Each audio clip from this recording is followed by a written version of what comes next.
Imagine a peaceful small town gearing up for its beloved harvest fair, where everyone knows each other and traditions run deep. Now imagine that the town's biggest benefactor, a wealthy outsider, is found dead inside the brand new museum exhibit celebrating the town's founding families. The only clue left behind? A single pressed violet flower. Wow, that's unexpected. A murder in such a cozy setting? And a pressed violet as the only clue? That's so specific and kind of poetic, isn't it? Exactly. It's not just a murder mystery. It's a story about legacy, secrets, and the invisible threads that tie a community together. And that violet? It's more than just a flower. It's a symbol that connects to the town's history and the people involved. So listeners, by the end of this episode, you'll see how a small town's history, a mysterious death, and a delicate violet petal all weave together into a story about family, identity, and, well, crime. Right. Let's set the scene first. Maple Hollow is this charming little town glowing with autumn colors.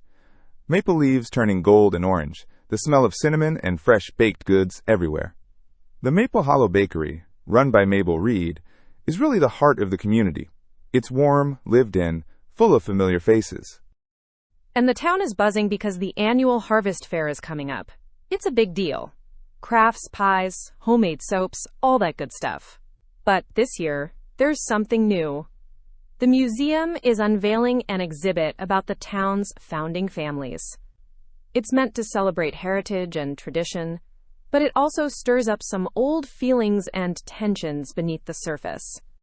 Yeah, and that's where the key players come in. Mabel, the bakery owner, has deep roots here, but also a past marked by loss and change. Then there's Victor Lansing, the wealthy, polished donor funding the museum's new wing. He's new money with old tastes, very interested in legacy and the founding families, but his presence feels unsettling. And don't forget Ivy, Mabel's estranged sister, who suddenly shows up after years away. That adds a whole emotional layer, unresolved family issues that might tie into the town's troubles. Plus, Elias Hart, the photographer capturing the fair and museum events, gives us an outsider's perspective. Sheriff Ben Cole is quietly watching over everything, trying to keep the peace as tensions rise. And Mayor Diane Collins is juggling the excitement of the fair with managing these new influences.